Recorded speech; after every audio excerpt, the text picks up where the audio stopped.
Terrific work. We have a guest here, Rob. Rob is a neighbor of Ann Smith's. And Rob, welcome this morning. Nice to see you. So we have a gentleman looking at our club, so you've all got to be on your best behavior, okay? All right. District Governor Steve, we're going to properly introduce you in a few moments, and we're going to hear from you. But Steve, it's so nice to see you. And once again, you know how the Sergeant at Arms in Innisfil likes to thank people. Thanks for being the district governor through a very, very difficult time. We appreciate everything you do, and we're looking forward to hearing from you. All right. Yesterday was our President Dean's birthday. So I hope you had a good birthday, President Dean. I got to spend it with my best friends last night. That's right. Yes. That's right. We had a Zoom meeting last night. Okay. So on the 25th of this month, Susie and Sean Parker had a 39-year anniversary, wedding anniversary, and a 48-year wedding anniversary to Bart and Warren Bagley. And Bart was so excited about this that she actually announced the wedding anniversary, what, 2 days ago, 3 days ago? 1 day. 1 day ago? You think after 48 years, you remember which day was your anniversary? Clearly not. All right, Debbie and Paul, our new grandparents, so all the best to them. I just wanted to mention Simcoe Reads here at the Innisfil library. It's a small, it's like a little newspaper that the library puts out. And the Innisfil AD and library, together with 6 other local libraries, participated in a friendly reading competition where each library has selected a community champion. And wouldn't you know it, the community champion was selected, it was past President Ann Smith. And Ann's at the RVH this morning, she's dealing with the mission, but please congratulate her on this. She's a wonderful president for us, took us through difficult times. But it's gonna be so nice when this is all over, everyone. I just wanted to mention a couple of things. For you older people in the group, myself included, who wear hearing aids, with the masks on, no matter where you put your hearing aid, the masks muffle the sound, and it's difficult to hear. So please, if you speak up for the old folks, okay? Thank you very much. President Dean, that's all I have this morning. Thank you, Al.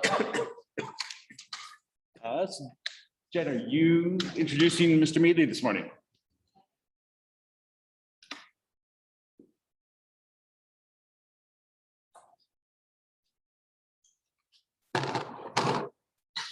Can everyone hear me? Yep. Steve Meadley was born and raised in Toronto and attended the University of Toronto, obtaining a Bachelor of Commerce degree and then obtained his CPA designation. He worked at a number of companies such as GE Capital and Bell Canada in senior financial positions. In 1998, he made a career and lifestyle change by moving to Muskoka and purchasing an office products business. Looking to find business and personal contacts, he joined the Rotary Club of Bracebridge and has been an active member for over 23 years. As a member of the Bracebridge Club, Steve is a past president 2012 to 2013, and he has been a chair of many of the club's committees, including the annual Canada Day celebration and strategic planning. Steve has been active at the district level for a number of years as chair of the Finance Committee and assistant district governor. Steve has attended many district and international conferences, participated in a friendship exchange to New Zealand in 2017, and an international service project Rotary Wheels for Learning in Cambodia in 2019. Steve is currently retired and lives in Huntsville with his wife, Sharon Wallace, who is a member of the Rotary Club of Huntsville. They have 2 daughters, Heather, a member of the Rotary Club of Muskoka, and Kyla, whose partner John is a member of the Rotary Club in Barrie. In addition to Rotary activities, Steve and Sharon enjoy golfing, hiking, and cycling. Steve is here today to share some information on a district-wide Indigenous focused project, Water First. Please welcome Steve. Well, thank you very much, Jen. Can everybody hear me? Yep. We're all good? Yep. Okay. You know, it's always great to come to the Innisfil Club. It's always one of my favorite clubs to visit. And it's been a while. It's been probably, at least 6 months since I've joined your club, but I'm not here as district governor today, as Jen said. I'm wearing a different hat, and I'm here representing our Water First project. And so I am going to share my screen if I can, Jen. Let's see if this works.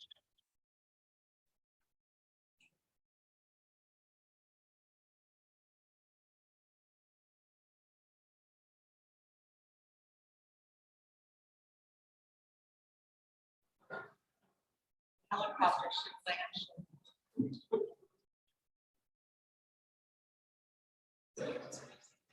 Whoops, how are we doing? We good there? Yep. Yep, okay. I'm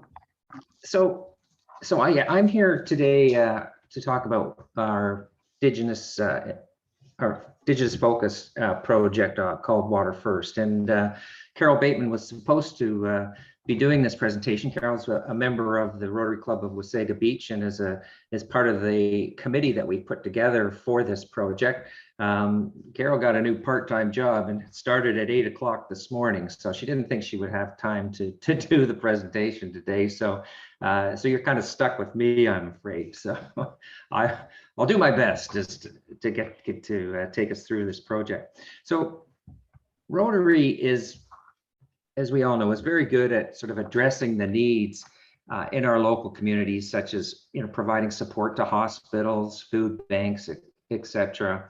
And internationally, Rotary Club support projects such as providing medical support to Haitian refugees in the Dominican Republic, putting mosquito nets in Africa, or supporting schools in Cambodia.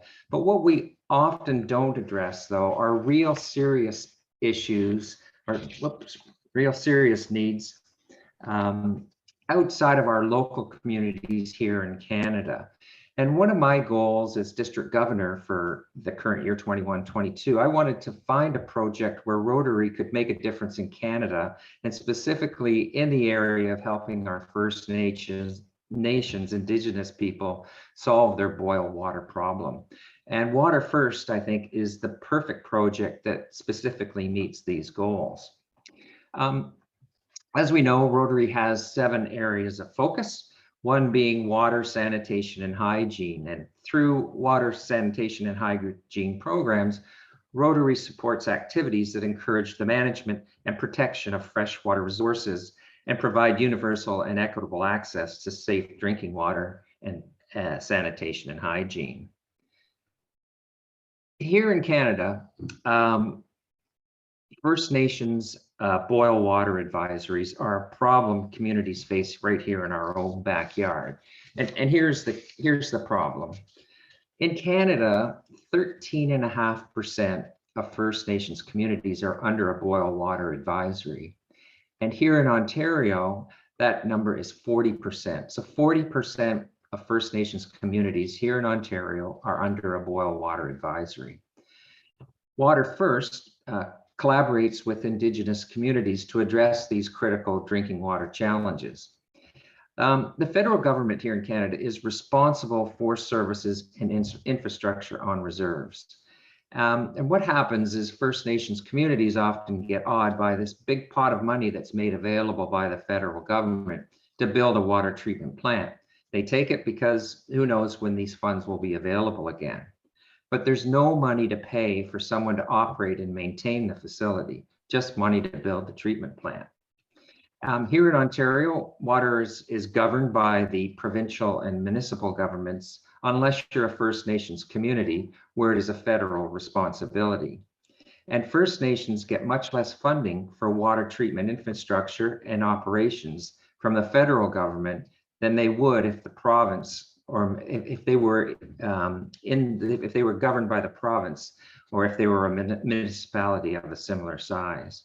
So there's a lot of consequences that come along with that. One is that the plants tend to get less maintenance than they need, and sometimes boil water advisories are instituted not because there isn't a facility in the community, but because there isn't a trained operator available. So why has the federal government not provided a solution?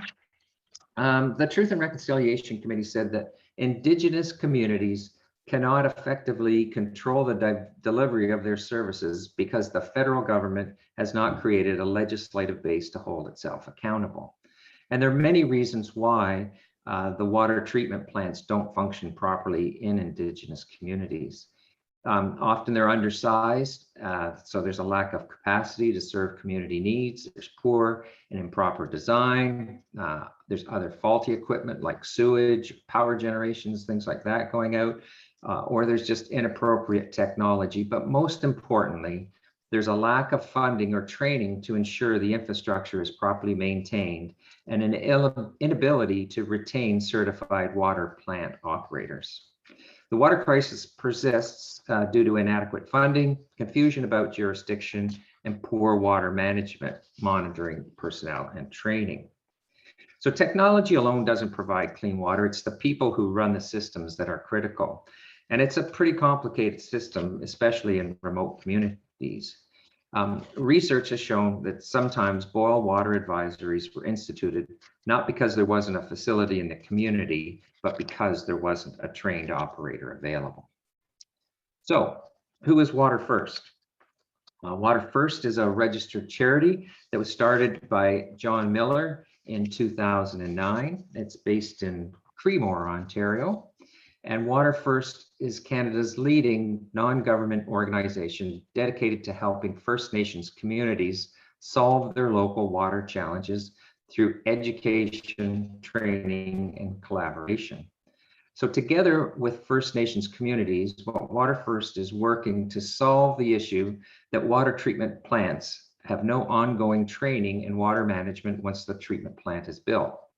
Water First works with tribal councils by funding a career training program for young Indigenous adults in water management. The program is a 15-month program where those selected are paid and trained, and at the end, graduates of the program will receive their operator in training and water quality analyst certifications, meaning they are provincially certified in water management. So in 15 months, this internship program provides over 2,000 hours of training in the classroom, at local water treatment facilities, and out on the land. And they then use their knowledge, skills, and credentials to support their communities, providing safe and clean drinking water for future generations. As stated earlier, the key to long-term sustainable drinking water is not equipment or technology. The key is trained people who can run and maintain the systems. So with 2,000 hours of education and training, these young Indigenous trainees can move from being certified water treatment plant operators in just 15 months and receive the 3 provincially recognized certificates. I'm going to show you a short video now that really, I think, also does a great job in terms of explaining the program. So let's give this a go.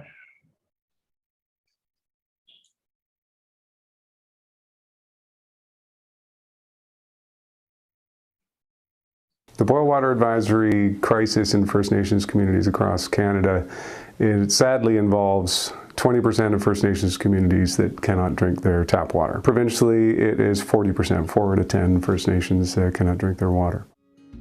What Water First is doing about that, and the area in which we focus, is on education and training. Where we focus is on recruitment of young adults, young Indigenous adults, to the field of water treatment, to the field of environmental water quality monitoring, and we support them to obtain their entry-level certifications and to enter the professional field as young professionals. The Water First internship is a 15-month paid program for youth and young adults. They receive training in water treatment and environmental water quality monitoring. They also work in their home community water treatment plants. Working through this internship has taught me the power of meaningful collaboration with Indigenous communities to solve water challenges. So this program was really a teamwork and collaborative effort between our partners, at the tribal council, the individual community members, the water treatment plant operators, and the interns themselves.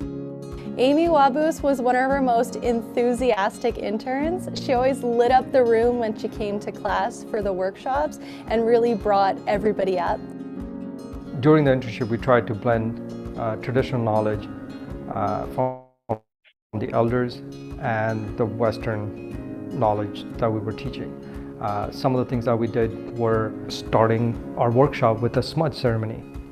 In the Anishinaabe culture, traditionally speaking, women are the protectors of water. They are the water walkers. The water treatment field itself is generally dominated by men. I was glad to see that during the Water First internship, of the 10 interns that graduated, 4 of them were female.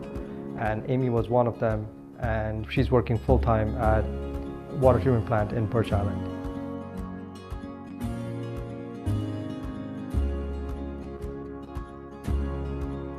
The most exciting thing about being in the internship was meeting everybody, meeting all the new people, meeting my new bosses, it's just getting out there and being recognized for this work.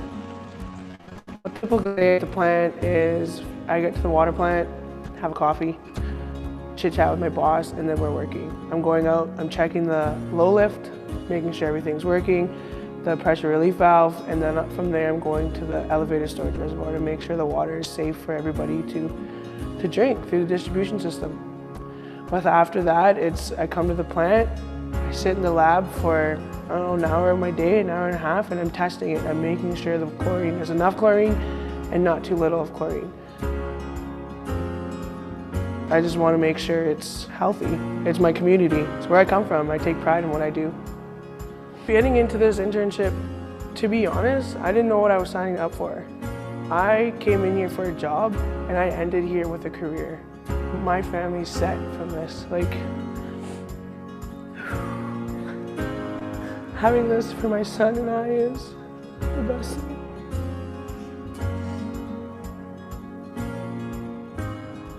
Before this job, I didn't care where the water came from.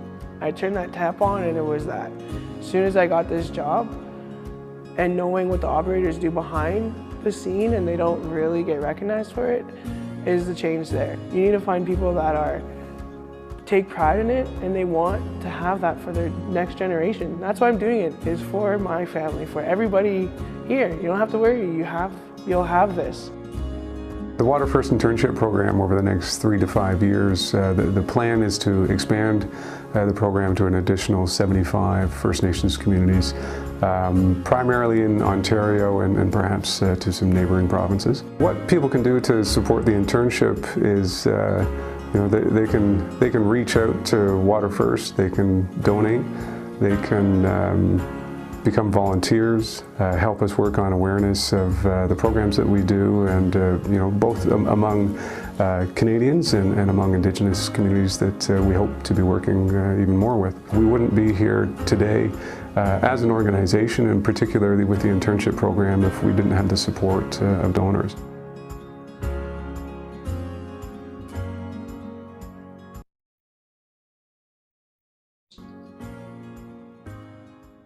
Okay, I hope everybody saw that okay. And I love this quote from Amy Wabus from that Whitefish River First Nation. Before this job, I didn't care where the water came from. I turned on the tap and that's it. I came in for a job and came out with a career. And because of this training, my son and I are set, which I think is terrific. The program was started in 2017-18 when Water First did a pilot and partnered with 39 First Nations in Northern Ontario. And their first internship program was on Manitoulin Island, and 10 interns graduated. And that was that first program is where this video that we just saw was from. And within 8 weeks, 90% of the interns were working in the field or pursuing further study. The second program is in the Kenora area, and they just had 11 interns graduate in that program just this past month. And the third program is in the Georgian Bay area, and it started in June, and they have 18 interns in partnership with 8 First Nations communities. So how much does it cost to train one person? Well, total cost is about $100,000 per intern, and that covers wages, travel, accommodation, food for the trainers, the interns' wages, they get paid during that 15-month period, daycare, equipment, and materials. There's also an alumni program where graduates of the initial programs are used as mentors and help train the students who are after them. And who pays for the program? Well, there's the federal government. There are the provincial government provides funding, Indigenous community partners, individual supporters and donors, and Rotary clubs like ours and yours. It's important to note that 40% of the cost of the program is paid for by First Nations groups. So the communities that are participating in the program have a significant commitment towards the success of the program. So what is District 7010 trying to do? So as I said earlier, I wanted to have an Indigenous project during my year as district governor. So our district, along with other Rotary clubs in our district, are trying to raise $55,000, which will be increased by Rotary's matching process to bring it up to a total of $115,000. So we have significant interest from other districts, 7080, which is in the Guelph area, 7040, which is the Ottawa area, 7090 is kind of the Niagara Falls area. A number of those clubs we've presented to and have indicated that they will be contributing to it. We have, we're applying for a global grant, and we have an international partner from Monterrey, Mexico, and they will contribute along with their district just about $15,000. And then we've got matching funds from the Rotary Foundation. So if your club's interested in joining us, together we can be part of a project to train First Nations persons, male or female, where 40% of the graduates are female, to become certified water system operator. These graduates will work in First Nations communities and will ensure that long-term they will have safe, clean, drinkable water. So who can be a donor? Well, you can make individual donations, or you can make it a club project, or join the many clubs in Ontario that are committing to the project. Our Barrie Club is helping to collect individual donations where an income tax receipt can be issued, and those donations are made at this Canada Helps site, and I can send this information to Jen or Dean afterwards to share it with or I can send it to everybody in your club. Or clubs can contribute by an e-transfer to the district or by sending a check to the district bookkeeper. So if you are going to, if an individual wants to participate and use the Canada Helps site, I'm going to ask you to please use this site. Don't go to, you can go to Canada Helps website and donate directly, but if you do that, we won't be able to track the funds that you donate that way, and we won't be able to get the matching funds from the Rotary Foundation. So it's important to use the Barrie Club's Canada Help site. So we look forward to your support, and I'm happy to answer any questions if anybody has any. Thank you very much, Steve. Yeah, I'm looking forward. Send those decks out to myself anyway. Does anyone have any questions for Steve? Katie, yes, come on up so they can hear you. I'll be able to hear it out here. Okay, great. Steve, can you hear this? Yep. I'm so sorry if this was mentioned and I missed it. Who funds their wages in those communities after they graduate? Well, that's a good question. But after they graduate, it's the First Nations communities are hiring them, and they become employees of that community. So they're paid by the communities, and that's there are there are funds available for that. The problem is there's nobody today in a lot of the communities. There may be money, but there's no people to operate the plants. Thank you, Steve. Any other questions? Janet? This isn't a question, it's a comment, actually. Back in about 2006, then Minister of Parliament Miller from Toronto started something very similar to what this was. And they had a convention up in Bala. And what this did was it brought more awareness to the water issue in our region, and nobody could believe it because the water they put in water bottles to show what they were drinking was placed at everybody's seat on it, which was gross. It was really unbelievable.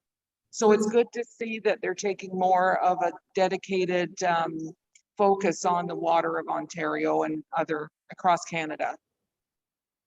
Yeah, that's a very good point. And but you know, I'm disappointed a little. I'm disappointed that our government hasn't sort of stepped up to really take this problem seriously. I actually had a meeting last week with the Barrie Innisfil MPP Andrea. Sorry, I can't pronounce her last name. And you know, she was talking about monies that the provincial government have put towards training. But it's just over $1 million, which really doesn't go very far, and so there really isn't any money from the provincial government to support a program similar to this. Just a other note, we've had some really good press the last couple of weeks. I hope you may have seen on CTV News a week ago yesterday. They did a feature on this, and they did an interview with Kyle Campbell, who's part of our committee and a member of the Rotary Club of Barrie. So we got some good exposure from that. And from that, CBC Radio picked it up, and I did an interview on CBC's Ontario Morning Show on Monday of this week. So, and as a result of the CTV news, we got over $1,000 in donations from the general public just by people going to that website and making donations. So it really is a program that resonates well with the members of the public. And as I say, you know, we've got an international partner on our grant application from Mexico. And you know, who would have thought you'd ever find a Rotary Club in Mexico that wanted to help support a Canadian Indigenous community. So, so yeah, it's received lots of favorable attention.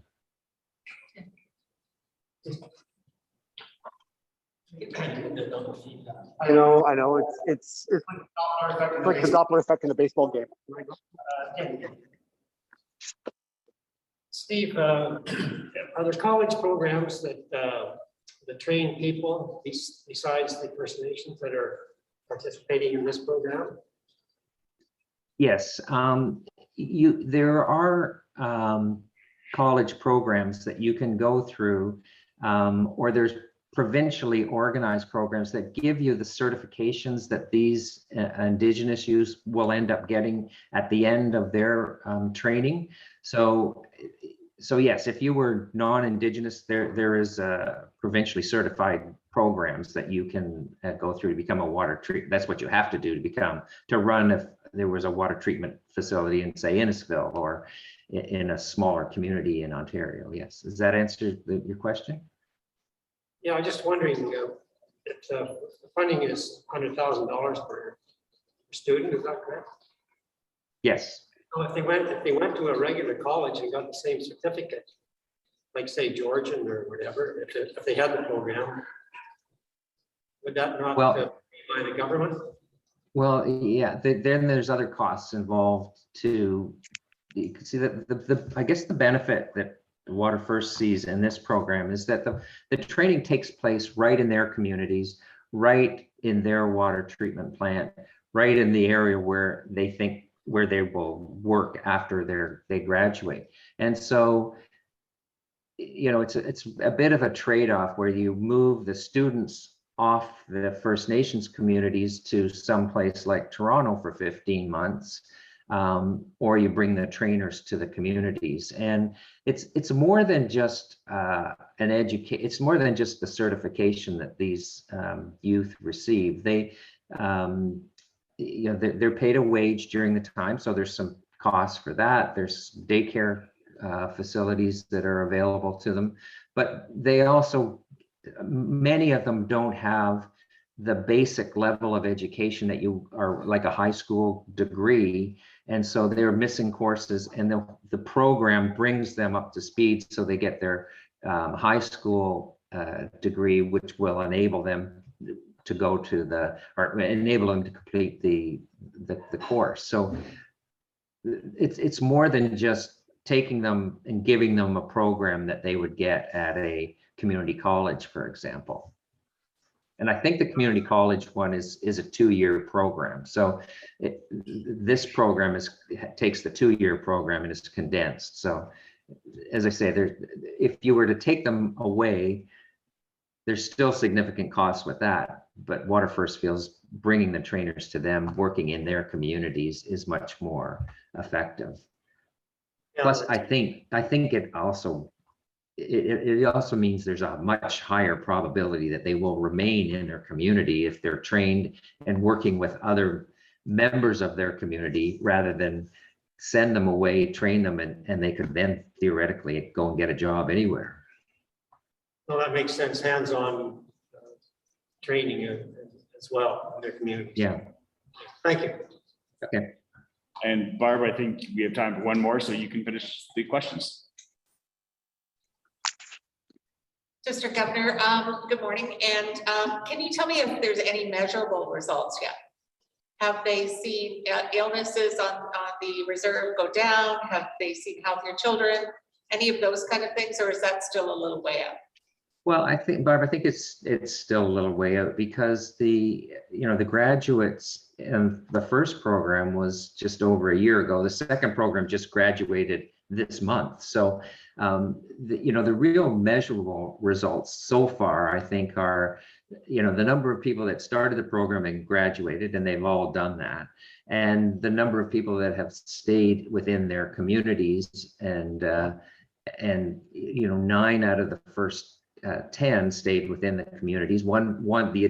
The 10th has gone on to further their education, and the graduates of the program in Kenora, which just took place this month, I understand they're all working in their communities. So, it is early, and things like the improvement of the water, I don't know that there's been any measures of that.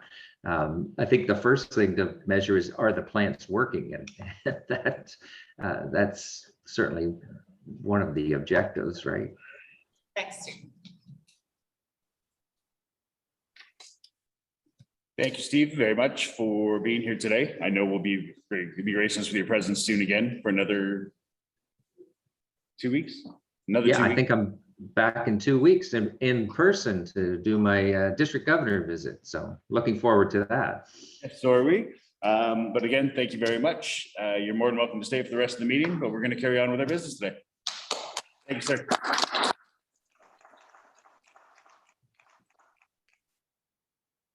Okay, moving on. Old business. Jeff. Yes, beer for a year, please. All right, we have lots of tickets left over, so like we got 300 almost. They need to be sold. We're hopefully going to set up something one of the stores here in town and start selling tickets, and everybody's going to take a schedule and sell the tickets. We get them all sold, all the more money we can do, and we can help with water projects. And if anyone has any Rotary signs, beer, bottle drive, drop off my place.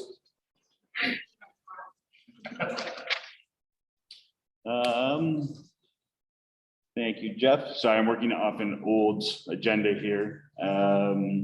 We closed out the bottle drive last week. Does anyone have anything else to add for old business before we talk about new business? Nope. Oh, Dougie, sorry.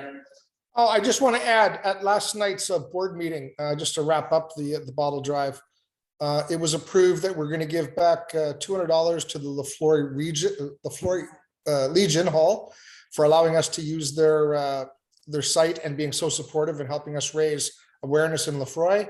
And we're also giving back $600 to Innisfil Community Church, again, for helping us so much in advertising and using their site. And it's going to go towards their food drive for this fall.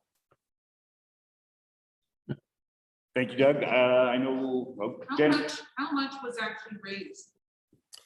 It was right near $3,000. So it was as much as it was a bit of sweat equity. I think it really raised our awareness in the community, and we did a great job and we raised some money and put it in the bank. So very happy with everyone. And I want to reach out and put a big thank you to everyone who spent their Saturdays out there actually doing the efforts, but also their Wednesdays and Thursdays putting up signs and sending off emails and picking up bottles from your neighbors and local communities. So thank you, everyone, very, very much.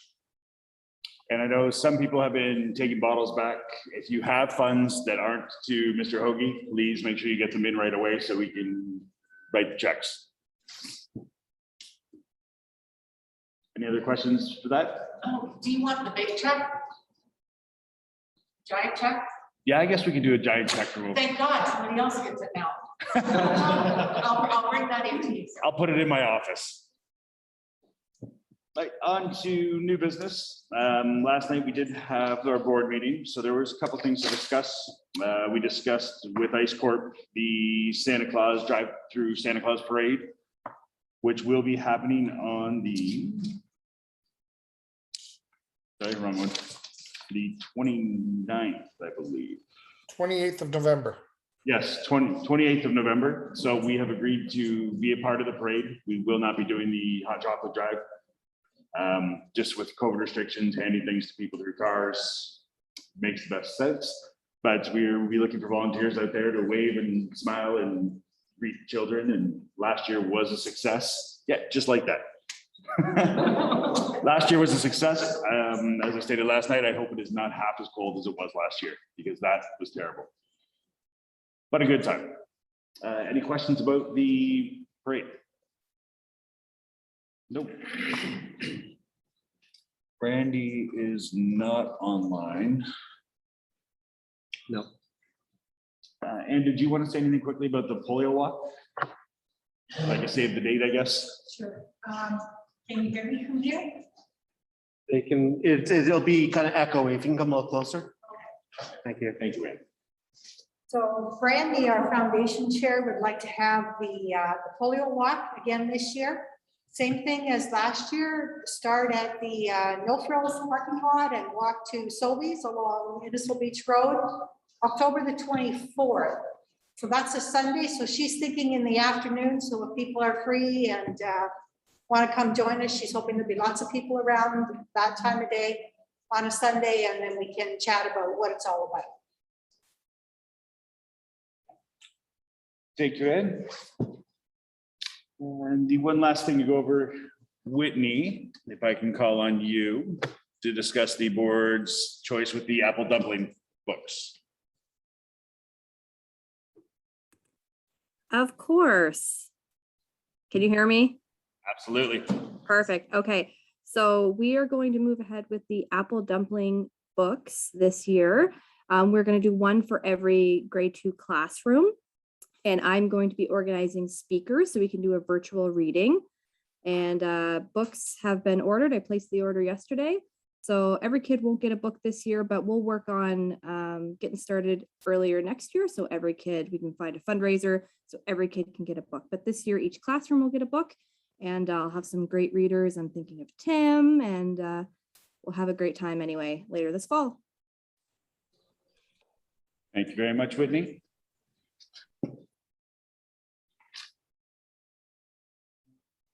That's pretty much all I had for new business until we find things. And Did you want me to mention the pumpkin walk to the park? if you wanted to do that now, and if we can, yeah, I guess if you wanted to do that now, if not, I thought we were waiting for a little more information on it. But we can do. You know, longer is the more information on it. There's It's the day after November. I don't have my notes with me. November 1st. That was November 1st. So I don't have any further information than what I had at the board meeting last night. Okay. So do you want to leave it? Yeah, well, let's see if we have any more information. We'll make a formal announcement next week. Okay. Thank you. Mr. President, we didn't hear you. We didn't hear that conversation. Oh, we were talking about the pumpkin walk that is being planned at the waterfront. They're looking for volunteers, but we will have more information on it next week for everybody. So with that, we have, unless anybody else has anything else, we can do a quick round of good news.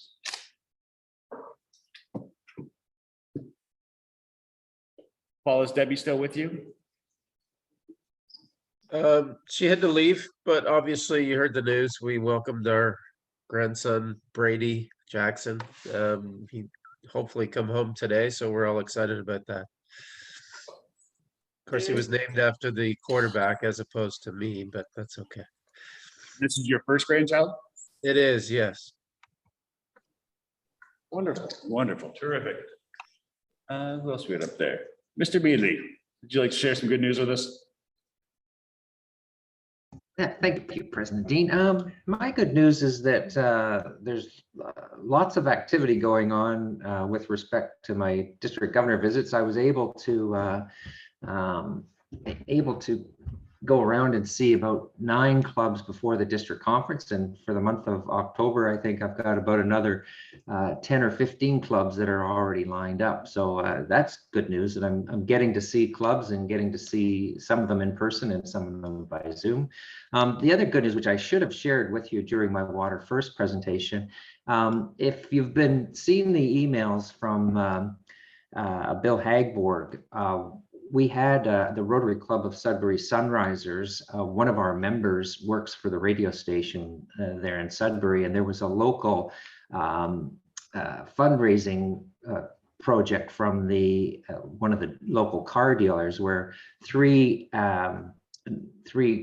nonprofits were selected, and the one that got the most vote wins $10,000 prize from the car dealer, and we were one of the 3 selected. And so it looks like we're going to be the winner of that online voting from the public, and we should be able to get $10,000 for our Water First project. So I'm really excited about that. I think that's terrific, and goes a long way to helping us towards our fundraising.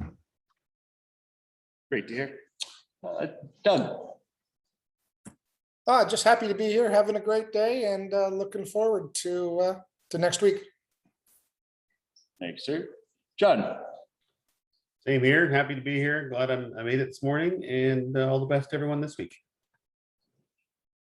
Thanks, John. Back to Whitney. I'm on vacation next week, and Ryan's on vacation next week, so that's our good news. We're gonna go relax at a cottage for a few days. I hope they have Wi-Fi so you can attend the meeting. We'll see. Mr. Holness, Dwayne. Yes. Not really too much of any sort of spectacular news. I'm just happy to be here. And it is getting a little chilly, so I'm just dressing up a little bit more lately, but I hope everybody else has a good day. Is this going to be your first Simcoe Muskoka winter, Dwayne? No, it's actually going to be the second. Last year wasn't that bad, so I hope it's the same sort of roundabouts this year. Good luck with that. Yes.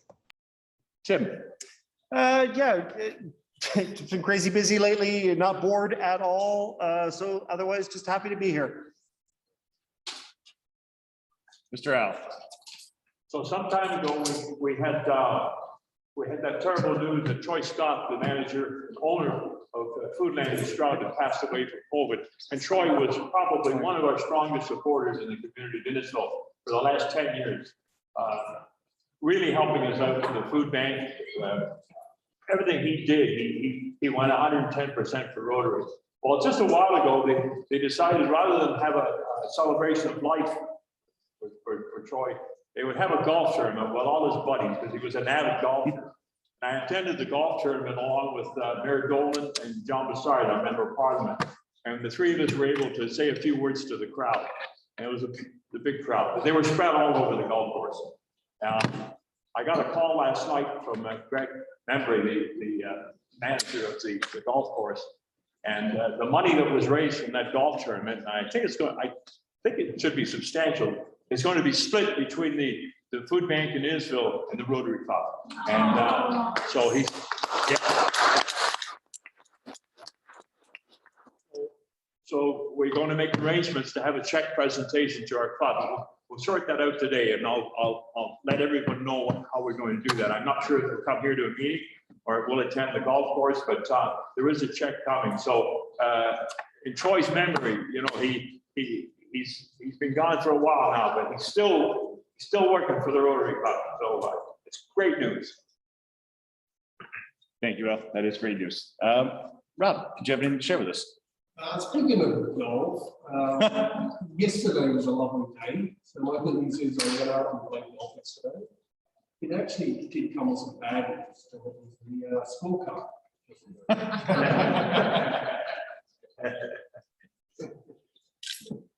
All right, my good news is weather's great. Love this kind of weather. It's perfect for whatever you want to do. That's fine.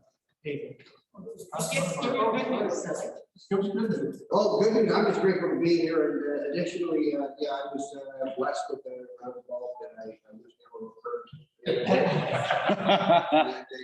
good news on that is I did grade 110. That in the region, I can get 109 because I missed a 20-foot putt for a triple bogey at the end. Barry?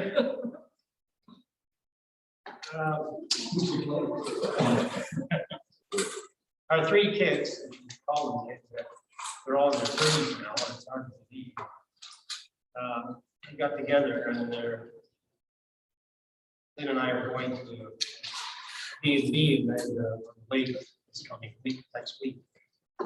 So they did this because we had supported them during the last year. And we had some issues, and so it's just another thank you for them. And, there are some good kids. Thank you, Barry. Barb? My good news is that when I woke up this morning on my actual 48th wedding anniversary, my husband was still in bed. It's the same guy all this year. So. Teresa? And I'm happy to be here. Go shopping. Kids are back at school, so I don't have anything to do. A lot of shopping. Looking forward to volunteering again. Thank you. Monica?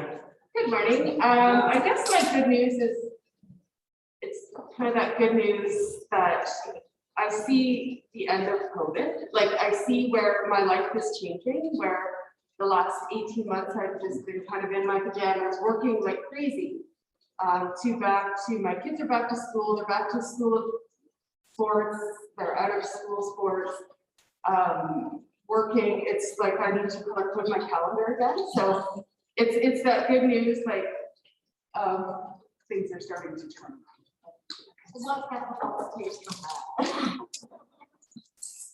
Happy to be here today. Good morning, everyone. Yeah, just tons of excitement going on at our place. I mean, last night was Taco Tuesday, so you can't beat that. And tomorrow night, I think, is the season premiere for Grey's Anatomy. I just watched the Braves have a break, so that was kind of cool. So one of the really neat things about Rotary is that you have so many different things that you can get yourself involved in. And it's been kind of interesting because I've been kind of honorably brought into the education coordinator kind of role within the district. And so I've been doing not only the logistics for the Learning Academy, the Leadership Academy, but I've also started doing actual training on it, because of me there. So we have 5 of our own Rotarians out of Innisfil actually participating in the Learning or the Leadership Institute, which I am really proud of. The fact that we have that much invested, not only in the club, but also in themselves. I think that's a wonderful thing. So that's my goodness. Good morning, everyone.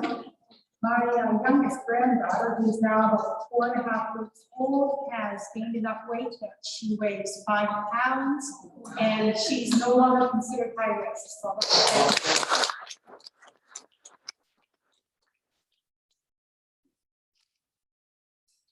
Good morning, just glad to be here. Thank you, Eleanor. Good morning, everybody. I have some good news. You might have recalled in previous years that the Tanger Outlets does a pink card for the month of October. And that is going to be happening again this year in support of our Leadership Foundation and purchasing of demography equipment. So Teresa, I'm looking at you, you're doing some shopping. I'm going October 17th with the girls. I love it. So those cards are $10. 100% of the proceeds comes back to the foundation, and what it allows you is you get 25% off one item every day in the month of October. Oh my God, do you have cards? I don't yet. I didn't come over Next week. Yeah, next week I can bring some by. But yeah, it's a great fundraiser and all for wonderful cause. So I'll bring them next week. And yeah, it's great. Every day. Okay. Katie, make sure you warn the people that they're coming. They're coming.